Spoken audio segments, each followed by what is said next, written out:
ایک دن ایسا ہوا کہ آپ تجارت کے غرض سے ملک شام تشریف لے گئے۔ وہاں جا کر آپ نے ایک خواب دیکھا۔ اس خواب کا تذکرہ سیرت حلبیہ والے نے اپنی کتاب کے اندر کی ہے۔ پہلی جلد کے اندر سیرت حلبیہ کے اندر آپ کا تذکرہ ملتا ہے۔ آپ نے وہ خواب دیکھا، پھر وہ خواب دیکھ کر آپ نے اس وقت کے جو بہت بڑے راہب تھے، اس وقت کے جو عیسائی مذہب کے راہب تھے، بحیرہ کے نام سے جو مشہور تھے،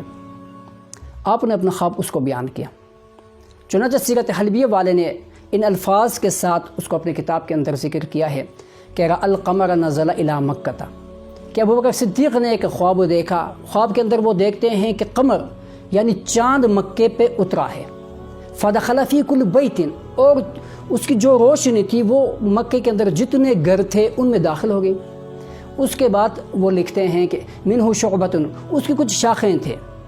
شعاعیں اس کی تھی۔ تو اس حالت میں وہ گھروں کے اندر اس کی روشنی پھیل گئی، چلی گئی۔ منہ شعبۃ ثم کان جمع فی حجرہ، لکھتے ہیں کہ پھر وہ جو روشنی تھی، اس کی جو شعاعیں تھی، وہ سمٹ کر ابوبکر صدیق رضی اللہ تعالیٰ عنہ کی جھولی میں، دامن میں آ کے گر گئی۔ فقصھا علی بعض اہل الکتاب، کہ ابوبکر صدیق رضی اللہ تعالیٰ عنہ نے وہ خواب اہل کتاب میں سے کچھ کے یا بعض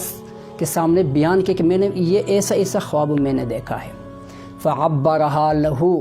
تو وہ جو معبرین تھے انہوں نے اس کی یوں تعبیر کی۔ فعبرہا لہو بأنہ یتبع النبی المنتظر الذی قد کان ظل زمانہ، کہ یہ جو آپ نے خواب دیکھا ہے، یہ اس نبی کو آپ نے دیکھا ہے، جو چاند آپ نے دیکھا ہے، وہ نبی ہے جس کا ابھی انتظار کیا جا رہا ہے، یعنی جس کی بشارت تورات، زبور، انجیل کے اندر ملتی ہے۔ یہ وہ نبی ہے اور اس کا زمانہ قریب آ چکا ہے۔ قد ظل زمانہ انہ یکون اسعد الناس الیہ، اور آپ نے جو خواب دیکھا ہے کہ وہ چاند آپ کے گود میں آ کے گر رہا ہے، تو اس طرف اشارہ ہے کہ آپ اس کی سب سے زیادہ قربت پائیں گے۔ سیرت حلبیہ والے نے ایسے الفاظ نقل کیے ہیں، اور اسی واقعے کو خصائص کبریٰ کے اندر غالباً سیوطی رحمۃ اللہ علیہ کی کتاب ہے، اس نے ان الفاظ کے ساتھ لکھا ہے کہ جب ابوبکر صدیق نے اپنا خواب بیان کیا بحیرہ راہب کو، تو بحیرہ راہب نے اس کی تعبیر یوں کی کہ یبعث النبی، کہ عنقریب ایک نبی من قومک، آپ کے قوم میں سے نبی مبعوث ہونے والا ہے، تکون وزیرہ فی حیاتہ، آپ اس کی زندگی میں اس کے وزیر ہوں گے، اس کے وزیر اعظم ہوں گے، وخلیفتہ بعد وفاتہ، اور ان کے وفات پا جانے کے بعد آپ ان کے خلیفہ ہوں گے۔ ایسی انہوں نے تعبیر کی۔ فَأَسَرُّهَا ابو بکر من الکائنات کلھا، جب بحیرہ راہب نے یہ تعبیر بیان کی تو کہتا ہے کہ ابوبکر صدیق رضی اللہ تعالیٰ عنہ نے یہ خواب حتیٰ کہ سب سے چھپایا، حتیٰ کہ نبی مکرم صلی اللہ تعالیٰ علیہ وسلم سے بھی اس کو چھپایا، یعنی سب سے چھپا کے رکھا، کسی کے سامنے بیان نہیں کیا۔ جب آپ صلی اللہ علیہ وسلم نبی بن کر دنیا میں تشریف لے آئے اور آپ نے ابوبکر صدیق سے کہا کہ میں نبی بن کے آیا ہوں، اب وہ مجھ پر ایمان لے آئے، تو جناب سیدنا صدیق اکبر رضی اللہ تعالی عنہ نے، کیونکہ اس کو پتہ تھا، کیونکہ آپ پہلے سے جانتے تھے آپ صلی اللہ علیہ وسلم کے اوصاف، اخلاق، آپ صلی اللہ علیہ وسلم کے جو اطوار تھے، آپ ان کو دیکھ، کیونکہ آپ صاحب بصیرت انسان تھے، آپ صحیح بصیرت انسان تھے، آپ نے اندازہ لگایا تھا کہ نبی کے اندر جو اوصاف ہونے ہیں وہ نبی مکرم صلی اللہ علیہ وسلم محمد کے پاس ہیں، اس کے اندر وہ اخلاق وہ موجود ہیں۔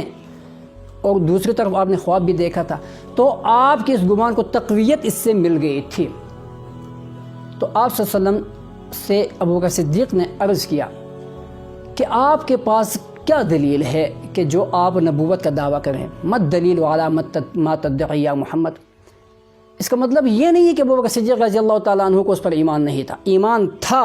لیکن تصدیق قلبی کے لیے، جس طرح کہ ابراہیم علیہ السلام نے جناب اللہ تبارک و تعالیٰ سے عرض کیا تھا کہ کیف تحیی الموتیٰ، کہ آپ مردوں کو کس طرح زندہ کرتے ہیں، آپ مجھے دکھا دیں کہ آپ کس طرح مردوں کو زندہ کرتے ہیں۔ تو اللہ رب العزت نے فرمایا اولم تؤمن، کیا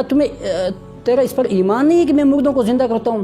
تو ابراہیم علیہ السلام نے کہا کہ بلا ولکن لیطمئن قلبی، میں اطمینان قلبی کے لیے اے اللہ آپ سے عرض کرتا ہوں کہ آپ مجھے دکھا دیں کہ آپ کس طرح مردوں کو زندہ کرتے ہیں۔ بعینہ، جو جواب وہاں ہے وہی یہاں جواب ہمارا ہوگا کہ ابوبکر صدیق نے آپ صلی اللہ علیہ وسلم سے کیوں مطالبہ کیا کہ آپ کے پاس کیا دلیل ہے، یعنی دلیل کا مطالبہ کیوں کیا۔ جو جواب وہاں ہے وہی جواب ہمارا یہاں، یعنی اطمینان قلبی کے لیے۔ اور اسی کو بیان کیا ہے کہ آپ صدیق رضی اللہ تعالیٰ عنہ یعنی آپ کے نبی ہونے سے پہلے بھی آپ اس پر ایمان لا چکے تھے۔ چنانچہ حلیت الاولیاء کے اندر ابو نعیم رحمۃ اللہ علیہ نے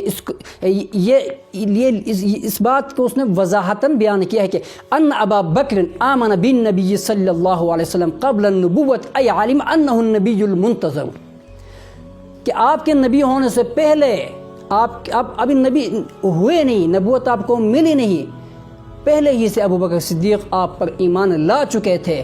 کہ انہو عالم انہو نبی المنتظر، کہ آپ وہی نبی ہیں جس کا ابھی انتظار کیا جا رہا ہے۔ یعنی اس کی تائید ان دو واقعات سے ہوتی ہے جو بحیرہ راہب نے ان کو بتلائی تھی اس خواب کے اندر۔